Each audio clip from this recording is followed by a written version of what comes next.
ಇವತ್ತೊಂದು healthy breakfast recipe ಮಾಡ್ಕೊಳ್ಳೋಣ. ಇದನ್ನು ಮಾಡ್ಕೊಳ್ಳೋದಕ್ಕೆ 2 ಗ್ಲಾಸಷ್ಟು ಅಂಗಡಿಯಲ್ಲಿ ಸಿಗುತ್ತಲ್ವ ಇಡ್ಲಿ ರವೆ ಅದನ್ನು ತೊಗೊಂಡಿದ್ದೀನಿ. ಇದಿಷ್ಟ ಇಲ್ಲ ಅನ್ನೋರು ಅಕ್ಕಿ ತರಿಲು ಬೇಕಿದ್ರೆ ಮಾಡ್ಕೊಳ್ಬೋದು. 2 ಗ್ಲಾಸ್ ರವೆಗೆ 1 ಸ್ಪೂನಷ್ಟು ಉದ್ದಿನಬೇಳೆ, 1 ಸ್ಪೂನಷ್ಟು ಕಡಲೆಬೇಳೆ, 1 ಬಟ್ಲಷ್ಟು ಗಟ್ಟಿ ಮೊಸರು, ತುಂಬ ಹುಳಿಯಾಗಿಲ್ಲ ಫ್ರೆಶ್ ಮೊಸರು ತೊಗೊಂಡಿದ್ದೀನಿ. 1 ಸ್ಪೂನ್ ಉಪ್ಪು ಹಾಕ್ಕೊಂಡು 1 ಬಟ್ಲಷ್ಟು ನೀರು ಹಾಕಿ ಇದನ್ನು ಈ ಟೈಮಲ್ಲಿ ಸ್ವಲ್ಪ ಗಟ್ಟಿಯಾಗಿ ಕಲಸಿಟ್ಕೊಳ್ಬೇಕು. ಯಾಕಂದರೆ ಮುಂದೆ ಸ್ವಲ್ಪ ಇಂಗ್ರೀಡಿಯೆಂಟ್ಸ್ ಹಾಕಬೇಕು, ಆವಾಗ ಅದೆಲ್ಲ ಸ್ವಲ್ಪ ನೀರು ಬಿಟ್ಕೊಂಡು ತೆಳುವಾಗ ಚಾನ್ಸ್ ಇರುತ್ತೆ. ಹಾಗಾಗಿ ಈ ಟೈಮಲ್ಲಿ ನೀವು ರವೆನ ಗಟ್ಟಿಯಾಗೇ ಕಲಸಿಟ್ಕೊಳ್ಬೇಕು. ನಾನು ಕಲಸಿಟ್ಕೊಂಡು ಒಂದು 10 ನಿಮಿಷ ರವೆನ ನೆನೆಯೋಕ್ಕೆ ಬಿಟ್ಟಿದ್ದೆ. ನಿಮಗೆ ಟೈಮ್ ಇಲ್ಲ ಅನ್ನೋರು ತಕ್ಷಣಕ್ಕೆ ಬೇಕಿದ್ರೂ ಮಾಡಿಕೊಂಡು ಚೆನ್ನಾಗೇ ಬರುತ್ತೆ. ಒಂದು 10 ನಿಮಿಷ ರವೆ ನೆಂದಾದಮೇಲೆ ಇದಕ್ಕೆ ಒಂದು ಸೌತೆಕಾಯಿನ ತುರಿದು ತೊಗೊಂಡಿದ್ದೀನಿ, ಒಂದು ಸ್ವಲ್ಪ ಕೊತ್ತಂಬರಿ ಸೊಪ್ಪು, ಒಂದು ಈರುಳ್ಳಿನ ಕಟ್ ಮಾಡ್ಕೊಂಡು ತೊಗೊಂಡಿದ್ದೀನಿ, ಒಂದು 4 ಹಸಿಮೆಣಸಿನ್ಕಾಯಿನ ಸಣ್ಣದಾಗಿ ಕಟ್ ಮಾಡ್ಕೊಂಡಿದ್ದೀನಿ, ಸ್ವಲ್ಪ ಕರಿಬೇವಿನ ಸೊಪ್ಪು ಹಾಕ್ಕೊಂಡಿದ್ದೀನಿ. ಈಗ ಉಪ್ಪನ್ನು ನೋಡಿಕೊಂಡು ಸೇರಿಸ್ಕೊಳ್ಳಿ. ನನಗೆ ಉಪ್ಪು ಸ್ವಲ್ಪ ಕಮ್ಮಿ ಆಗಿದೆ ಅಂತ ಅನ್ನಿಸ್ತು, ಅದಕ್ಕೆ ಒಂದು ಅರ್ಧ ಸ್ಪೂನ್ ಉಪ್ಪು ಹಾಕ್ಕೊಂಡಿದ್ದೀನಿ. ನೀವು ಸಬ್ಬಸಿಗೆ ಸೊಪ್ಪನ್ನು ಬೇಕಿದ್ರೂ ತೊಗೊಳ್ಬೋದು, ಅದಂತೂ ಇನ್ನೂ ಒಳ್ಳೆ ಟೇಸ್ಟ್ ಕೊಡುತ್ತೆ.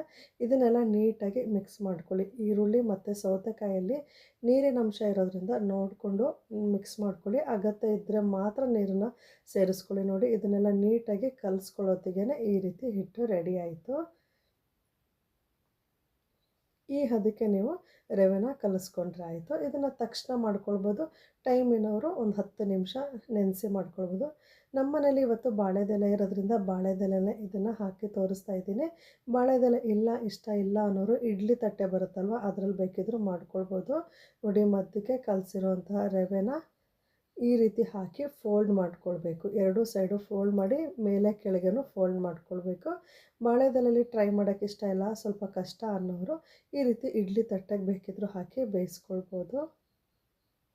ಇಲ್ಲಾಂದರೆ ಅಗಲವಾದ ತಟ್ಟೆ ಬರುತ್ತಲ್ವ, ಅಗಲವಾದ ಕಡ್ಬಿನ ತಟ್ಟೆ ಬರುತ್ತಲ್ವ ಅದರಲ್ಲಿ ಬೇಕಿದ್ರೂ ಹಾಕಿ ಬೇಯಿಸ್ಕೊಳ್ಬೋದು.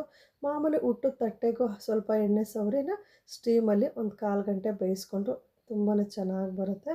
ನಿಮಗೆ ಯಾವ ಶೇಪಲ್ಲಿ ಬೇಕೋ ಆ ಶೇಪಲ್ಲಿ ಬೇಯಿಸ್ಕೊಳ್ಬೋದು. ನೋಡಿ, ಬಾಳೆದೆಲೆಯಲ್ಲಿ ರೆಡಿ ಮಾಡಿರೋದನ್ನು ಇಟ್ಕೊಂಡಿದ್ದೀನಿ. ಇಡ್ಲಿ ತಟ್ಟೆಗೆ ಹಾಕಿದ್ದನ್ನು ಈ ಪಾತ್ರೆಗೆ ಹಾಕಿ ಮೇಲೆ ಒಂದು ಸ್ಟೀಮಿಂದು ತಟ್ಟೆ ಇರುತ್ತಲ್ವ ಅದನ್ನಿಟ್ಟು ಬಾಳೆದೆಲೆಯಲ್ಲಿ ರೆಡಿ ಮಾಡ್ಕೊಂಡಿರೋ ರವೆನೂ ಇಟ್ಬಿಟ್ಟು ಈ ರೀತಿ ಒಂದು ಕರೆಕ್ಟಾಗಿ ಒಂದು 15 ನಿಮಿಷ ಸ್ಟೀಮಲ್ಲಿ ಇದನ್ನು ಚೆನ್ನಾಗಿ ಬೇಯಿಸ್ಕೊಳ್ಬೇಕು.